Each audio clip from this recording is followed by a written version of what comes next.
Hey everybody, it's John Schumacher here with NewWaveHealthcare.com, and just want to give you guys a quick reminder. We are a video podcast, so if you're listening to this on iTunes or Stitcher Radio, go over to NewWaveHealthcare.com if you're interested in consuming the video content that we produce every single week.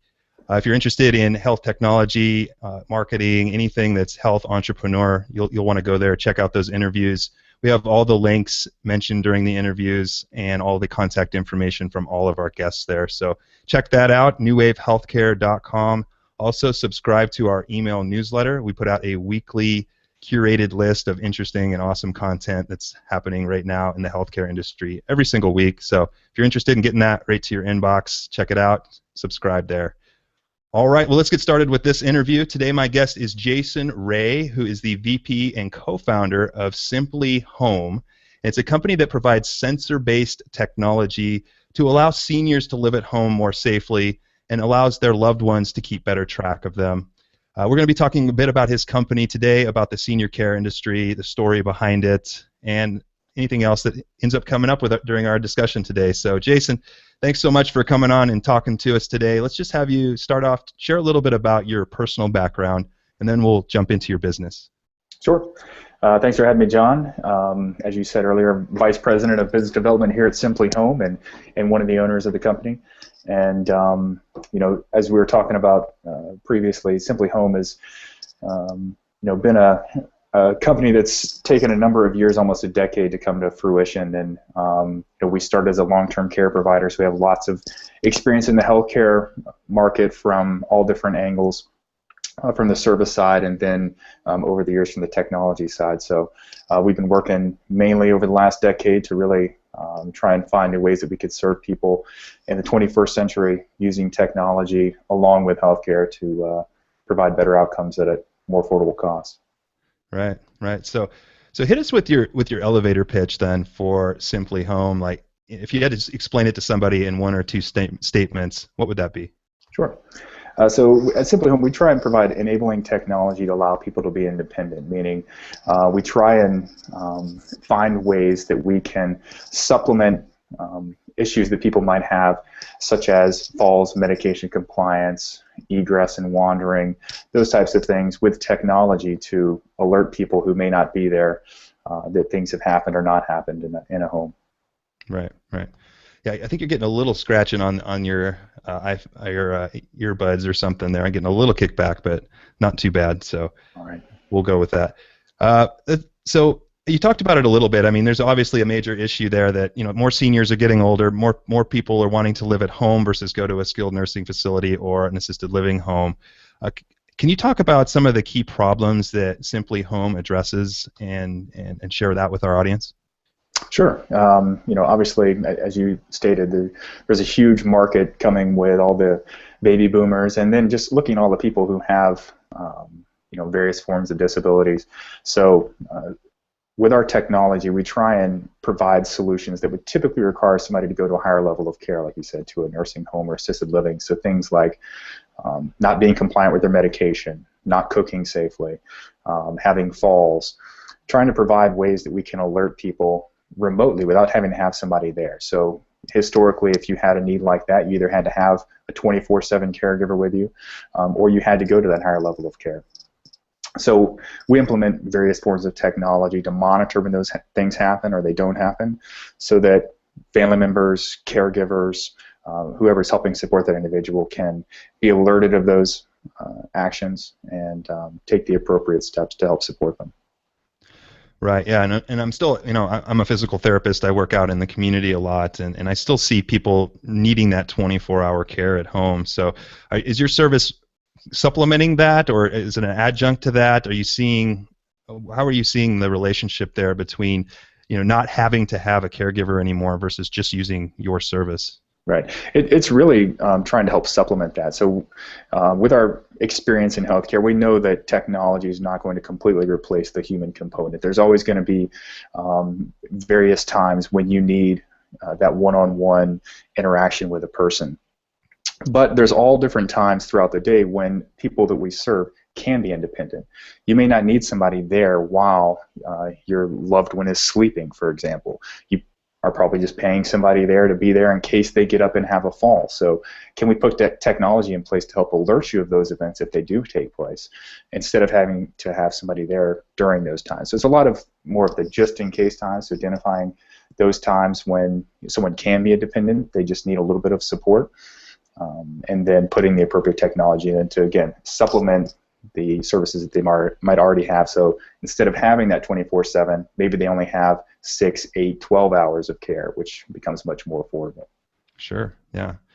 So what inspired you guys to start this company? I mean, it's obviously a problem, right? And it's something you guys are looking to address.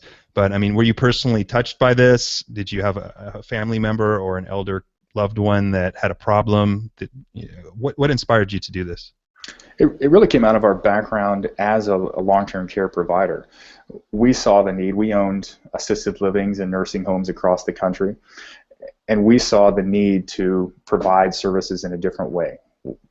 You know, it's not really going to be sustainable as baby boomers age and as we have greater needs in the future to always send somebody someplace when they have a need. So our concept was, what are ways that we can serve people in their own homes without having to have them come to a facility that we had?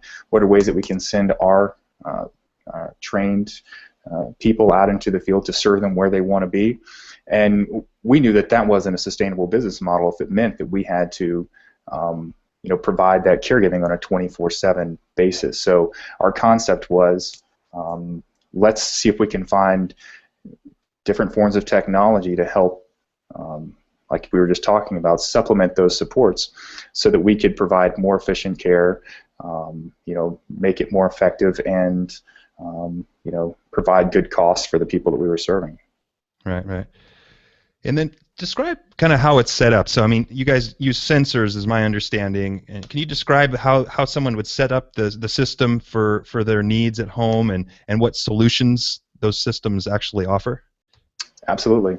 So our solutions all start with an assessment. So we have a one-on-one conversation with an individual, with people that are supporting that individual, whoever's appropriate to have in that conversation, to identify what the needs are. Because it's obvious that there aren't two people out there that are going to have the exact same needs. Every person's going to have something different that they need help and support with. So we try and make sure that we identify those things ahead of time through that assessment process. And then we identify the appropriate technology and fulfill that technology, custom program most of the applications that we support, and then we have people all over the country that implement them for us. So, but it all starts with that assessment process and identifying what the needs are. Right. And so, as far as the actual elder care market, can you talk about that? I mean, what are some of the biggest, I guess, issues or trends or problems that you see around that elder care industry? You mean the industry as a whole, or specific problems with individuals? I would say as a whole, what do you see as the biggest trends? Like if someone was a health entrepreneur looking at this industry, as what are the opportunities there for them? What are some of the big key issues that you see? Sure. So a lot of things that we've spoken to. There's still a big push across the country in the nursing and assisted living home side. People that really haven't embraced new ways of serving people in their own homes, and some of the more innovative providers we've seen out there are taking that same step we took almost a decade ago, where they're saying, we need to find new ways to integrate the caregiving model with something like technology, so that we can serve people in their own homes. They aren't always having to go somewhere. We don't have enough beds to serve all the baby boomers coming in who are going to need services. So it's finding ways like utilizing technology, or modifying someone's home, or different things like that, so that we can continue to provide supports to all these folks who are continuing to age and who are going to need services, but without requiring them to go to a facility as soon as they need something. Right. Yeah, it'd be such a benefit from a cost standpoint too. I mean, these assisted living homes are like, in California here at least, they're like $4, $5, $6 a month. You're like, whoa, man, that would pay. I'm sure, that's just outrageous how much that stuff costs. So yeah, and that's entry level too. If you need additional services, you have dementia or other things like that, you're talking 2, 3, 4 times that amount. Jeez, I know, it's insane. So I'm sure a service like yours, if you can at least take some of that observation, cost away, would be a huge benefit to everybody else. So I mean, let's talk. So basically, you do an assessment, and you have these sensors set up around the home that monitor activity, and then would give that data remotely to a website, and then to possibly a loved one via their cell phone, via their tablet. Is that how it works? Absolutely. So once the system, assessment's done and the implementation's done, the system generates alerts in a, what we call passive monitoring. So if you think about the way that technology in a home has typically been for someone who has a need, it's always been the help, I've fallen and I can't get up button. Well, that requires the individual to take an action. So we try and implement various forms of technology like bed pads and motion sensors and door sensors and stove sensors and things throughout the environment to automatically collect that information and generate an alert based off of an exception. So if you have someone that you're supporting and that you're concerned about them cooking, as soon as they turn their stove on, a loved one or a family member, a staff member, whoever needs to know about that, can get a text message or a phone call or an email to say that Bob has started cooking, so that they can respond and either help redirect Bob or help them with preparing a meal. Same thing with any of those other activities. It doesn't require Bob to take any action that he wouldn't already be taking, but the system senses those different actions taking place, and if there's a deviation off of what should be taking place, it'll automatically generate an alert to the people who need to know about it. Okay. And then, like you said, the information is also cataloged on a website for historical analysis and running reports for patterns and trends and all those sorts of things as well. So if someone had a fall, for instance, the system is analyzing their movement throughout the day, and if they're not moving or if they're moving differently, does it alert like their daughter or their son about that if they're hooked right. to the system? Right. Yeah, there's a couple ways to do that. You look for inactivity, like you were talking about, or you look for specific deviations. So an example is a guy we were serving who was in his early 90s, who had a history of falls. He had a push-button system where he could press a button and call for help if he needed to. He got out of bed one night, and our system saw that he got out of bed. He went into the bathroom, went to get up from using the restroom, and lost his balance and got pinned in between his toilet and his bathtub. He couldn't get to his button, even though it was right in his arm because he was pinned, but the system knew that he had gotten out of bed and not come back within the prescribed time period, and it automatically alerted his caregivers, who were then there within a few minutes to help him get back to bed, instead of a number of hours the next day when they were coming to help him get him up for the next day. So yeah, no, an obvious need there. So, I mean, does it take a long time to install, and is it expensive if someone wanted to order this for like their own home setup? I mean, what are we looking at as far as setup time and then cost for the families? Sure. Cost varies a good bit depending on how sophisticated you want to get. You can do really full-blown implementations that can get pretty expensive. Most of the implementations we do are $1,500 or less. And the time to install it again, varies on the type of situation, but most of the time it's 2 to 3 hours or less. So that's $1,500 for the setup, and then is there like how does the business model work? Is it like a fee each month that they pay to have the data aggregated and the alerts? Absolutely. Yeah, and that fee varies, again, based on what you have involved. It starts around $30 a month, and most of our customer base falls in around $60 a month, and then it goes up to about $90 a month for some of our more sophisticated applications. Right. So it's very reasonable then. I mean, the setup is reasonable, the cost for a month is reasonable compared to a lot of the costs that you can accrue having someone. Yeah.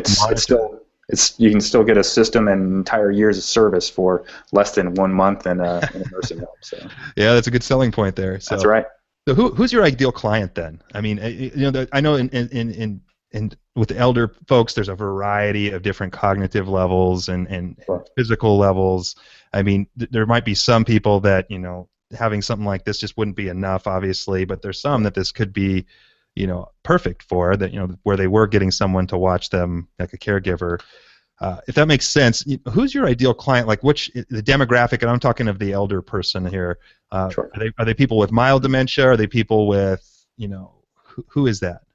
Sure. Well, if we were just to look at, the 2010 census came out a few years ago, and they classified someone with a severe disability and have a whole range of what that means. Most of the people that we serve are going to fall into that category. There's over 38 million people across the country. That could just mean that they have to walk with a cane. That's somebody that's classified as having a severe disability, or who's in a wheelchair. It could be something more cognitive, like you were speaking to. People that fall in that category are generally our biggest target customer base because they have a need. And you know, just because someone is aging doesn't necessarily mean that they have a need. But when someone has either a physical need or a cognitive need, we try and provide different ways to allow them to remain as independent as possible through using technology. Definitely, yeah. So what makes your guys' company different? I mean, can you speak about, are there competitors in the market space? I'm sure there are. It seems like every market has some, but Yep. What makes your company different from other companies on the marketplace? Yeah, when we were first getting started, there really wasn't anybody doing this. As we were speaking to at the beginning of the show, we were looking for ways to make ourselves a better provider, and we were hoping that there was a solution out there, and there wasn't. That's kind of how SimplyHome got started, because we had to make it from the ground up. But over the past couple of years, a handful of other providers have cropped up, and we've continued to try and differentiate ourselves based off of our past. So with our experience as a healthcare provider, we think we have a better look and a better view on how services should be provided and how technology should be provided in conjunction with the human component. And then also our approach, the assessment process and the individualization and the customization is something that definitely sets us apart. And then really just looking at the technical aspects of what we can provide too. We think we have an array of technology that is pretty unique, and there's some people that have some very specific forms of technology that are pretty good at what they do, but don't quite touch the breadth of offerings that we have. So, right, okay. And so, are you seeing a lot of people open to this? I mean, I have not personally seen a lot of people have these sort of systems in their home where I live. I mean, are people? How are you getting the word out on this, and are people becoming educated that this exists? Because I think a lot of people probably don't even realize, hey, like I could get this for a smaller fee. This would be perfect for my dad or my mom. How is that? I mean, are people finding out about it? Are they reaching out to you? Has it been a hard sell to get people aware of this?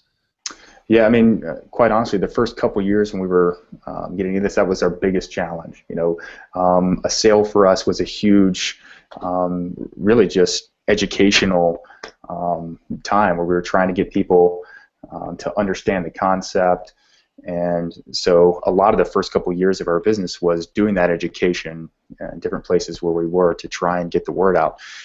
There's starting to be more acceptance now for a variety of reasons, whether it's cost pressures on the healthcare side, and people are looking for new ways to do it, but also people are getting more and more comfortable with new ways to use technology. As I was mentioning earlier, historically, everybody's just been familiar with the help I've fallen and I can't get up, and so it's trying to get people comfortable and familiar with new ways of doing things, and that's been our biggest challenge. But we're finding more and more where we find solutions, and we find providers who are willing to embrace those solutions in different areas, that it takes off pretty quickly and organically in those areas with other providers now, once they see the successes that those providers have. So from a business standpoint, are you guys looking to approach home health agencies or people like that? Is that your primary, the way you're getting some leverage on your sales and things like that? Absolutely. We do some direct-to-consumer. It's a much smaller percentage of our business. The majority of our business is finding those healthcare providers, whether they're home care groups or other healthcare agencies like that, hospitals and those kind of folks that are looking for a technology solution and looking for something they, again, can integrate into a support that they already provide. So they're already, in Mrs. Jones' house or whoever they're working with, and they're looking for, new avenues to provide support and care for those individuals. Very cool. And how are you guys marketing your services, if you don't mind me asking? I mean, how are you getting the word out? You said it was difficult in the beginning, but now that you have some traction, are you just leveraging word of mouth? Are you guys doing some online marketing? How are you getting the word out? We do a little bit of online marketing. Most of it, quite frankly, is word of mouth. So, our growth is pretty organic in that we identify or have a provider approach us in one area. Let's say it's Chicago or New York, and again, we find some success there. We show them how to implement technology. Some of that's in education.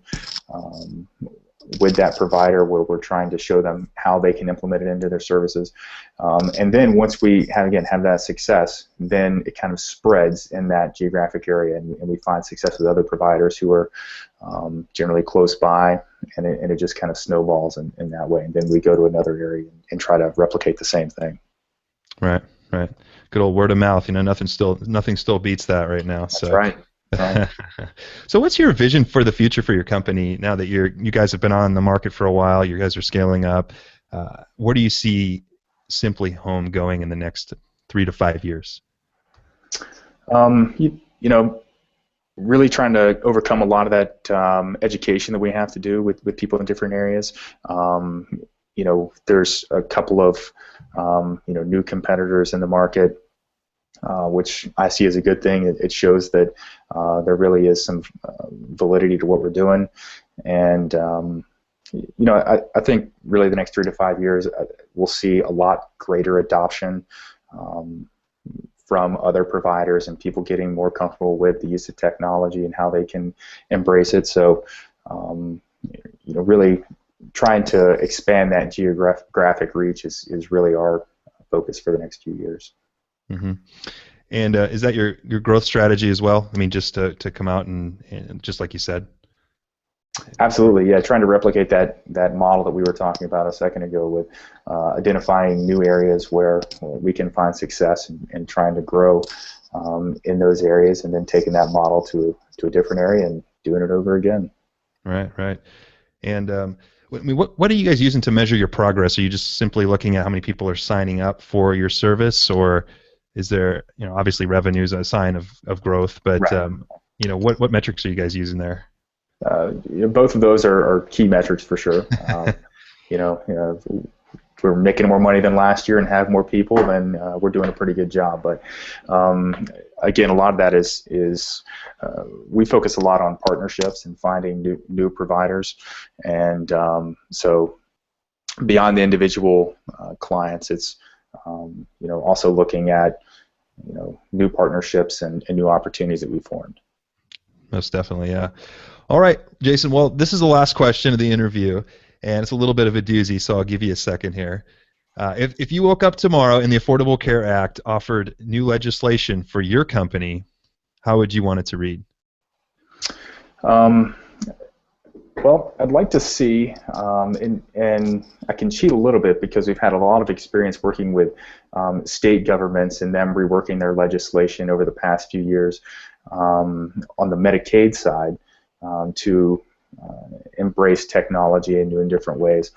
And the greatest ways we found success with that is when the legislators allow the people who are implementing the technology choice. They don't try and legislate every single detail of what needs to happen and mandate certain timelines and prescriptions for things that they think need to happen, but they see that things need to be different, and they allow the people implementing those to have some freedom and choice in how they're going to do that, and that's where we find the most success. So an example of where I think the ACA is falling quite short is how they've tried to prescribe things like the 30-day readmission policy with hospitals. While that's a lofty and goal and something that probably should be a metric that they look at, the negative side of that is now a lot of the healthcare providers are looking at specific ways they can only tackle that one problem, and they're forgetting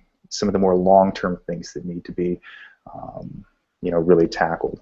So again, if they were a little bit more open in how they allow people to implement those forms of technology, and not prescribe down to, okay, well, in this 30-day time period, if you have somebody come back, then you're not going to be reimbursed for those types of things. Understand what they're trying to do, but probably not the best implementation. Be a little bit more open, a little bit more free. Let you spread your wings a little bit, and I know a lot of hospitals are scared to death right now of that. That's right. So anyway, all right. Well, thanks for coming on today. Let's just wrap things up. Just tell our viewers and our listeners a little bit about where they can find out more about SimplyHome and you, Jason, and then we'll say goodbye. Sure. You can find out more about SimplyHome on our website at simply-home.com. You can also follow SimplyHome on Twitter at simply_home.com, or you can follow me personally at Jerry1414. So those are all good ways to check out what we're doing. Sounds great, Jason. Thank you so much, my friend. We'll have all of those resources linked up on the show notes page of this video recording here, probably in the next couple days or so. So that'll be perfect for anybody looking to reach out to Jason. Check it out there. You can go over to newwavehealthcare.com/simplyhome to check that out. All right, everybody. I hope you guys enjoyed that conversation today. If you guys are listening to us on iTunes, go over to newwavehealthcare.com/simplyhome to check out the recording on video and get Jason's information. Also, if you're watching this rather on the newwavehealthcare.com website, go ahead and click on the subscribe to us and hear us on iTunes tab in the sidebar. And subscribe so you can listen to these interviews on the go, at the gym, in the car, wherever you like. So I will see you guys in the next one.